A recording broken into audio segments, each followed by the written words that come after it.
নবম শ্রেণীর সুপ্রিয় শিক্ষার্থীরা, এখন আমরা দেখবো ইসলাম শিক্ষা প্রশ্নের সমাধান। তো এটা হচ্ছে 100% সঠিক সমাধান। তো তোমরা নিশ্চিন্তে এটা লিখতে পারো। আর অবশ্যই এই সমাধানটা আগে তোমরা খাতায় এখন যদি পারো লিখবা, অথবা মোবাইল থেকে ভালো মতো পড়বা, তারপরে স্কুলে যেয়ে লিখবা। আর কখনো নকলের চিন্তা ভাবনা করো না। আর অবশ্যই সুপ্রিয় শিক্ষার্থীরা, তোমাদের জন্য আমরা কষ্ট করে ভিডিও বানাই। তো তোমরা যদি আমাদের ইউটিউব চ্যানেলটি সাবস্ক্রাইব করো, তাহলে আমরা খুবই অনুপ্রাণিত হব।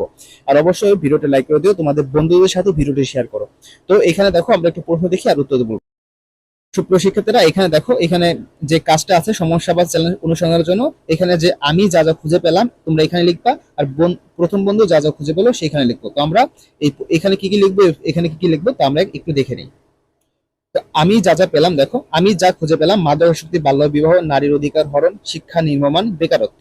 এবং প্রথম বন্ধু যা যা খুঁজে পেলো, দেখো এখানে লিখছি যে পরিবেশ দূষণ, সড়ক দুর্ঘটনা, দারিদ্রতা, স্বাস্থ্যসেবার অভাব, কিশোর অপরাধ। তো আশা করি প্রথমটার অ্যান্সার তোমরা ভালো মতো পেয়ে গেছো। সুপ্রিয় শিক্ষার্থীরা, এরপর কাজ 2, সমাধানযোগ্য সমস্যা নির্বাচন ও পরিকল্পনা প্রণয়ন। তো এখানে অনেক কিছু পড়া আছে। তো বলছে তোমরা এলাকার বিভিন্ন সামাজিক সমস্যা খুঁজে পেয়েছো। এবার 4 জন সহপাঠী আলোচনা করে কাজ 1-এর তালিকা হতে একটি সমস্যা নির্বাচন করো, যে সমস্যাটি সমাধান করা তোমাদের পক্ষে সম্ভব। সমস্যাটি নির্বাচনের পক্ষে এককভাবে তোমার যুক্তি তুলে ধরো। তো এখানে নমুনা ছকে সামাজিক দূরত্ব এখানে কি কি লিখতে হবে এবং ধর্মীয় গুরুত্ব কি কি লিখতে হবে, তা আমরা একটু চলো দেখে নেই। সুপ্রিয় শিক্ষার্থীরা, তো এখানে দেখো যে আমাদের বলছে নির্বাচিত সমস্যা, হ্যাঁ, যেখানে যে সমস্যাটার কথা বলছে, যে সমাধানযোগ্য সমস্যা নির্বাচনের যে প্রণয়নটা, পরিকল্পনা, নির্বাচন সমস্যার মাদকাসক্তির প্রভাব যে বৃদ্ধি পেয়েছে, নির্বাচনের পক্ষে যুক্তি। তো এখানে সামাজিক গুরুত্ব। তো মাদকাসক্তির কারণে সমাজের যুব সমাজ বিপথে যাচ্ছে এবং পরিবারগুলোর মধ্যে অস্থিরতা তৈরি হচ্ছে। এবং পরবর্তীতে ধর্মীয় কি গুরুত্ব থাকতে পারে: ইসলাম মাদকাসক্তিকে হারাম ঘোষণা করেছে এবং এর থেকে দূরে থাকা নির্দেশ দিয়েছে। দেখো পরিকল্পনা কি, দেখো পরিকল্পনা। তো এখানে পরিকল্পনাগুলো দেখো, আমি একটু পড়ি যে নির্বাচিত সমস্যা বা চ্যালেঞ্জের নাম: মাদকাসক্তি নিরসন। 2 নাম্বার, সমস্যা বা চ্যালেঞ্জটির সমাধানের উদ্দেশ্য। তো এখানে তোমরা স্টার চিহ্ন না দিলে পারতাম, দিতে হবে না, ঠিক আছে। আমাদের যে টাইপ করেছে তার টাইপে এখানে স্টার চিহ্নগুলো উঠে দিয়েছে, তোমরা এগুলো স্টার চিহ্ন দিও না।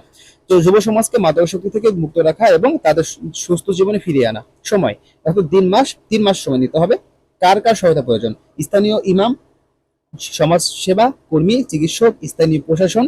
এরপর হচ্ছে 5 নম্বর, স্ব দায়িত্ব বন্টন। ইমাম ধর্মীয় দিক নির্দেশনা প্রদান ও মাদকাসক্তির ক্ষতিকর দিক বোঝানো। এরপর হচ্ছে কি, সমাজকর্মী মাদকাসক্তির পুনর্বাসনের ব্যবস্থা করা।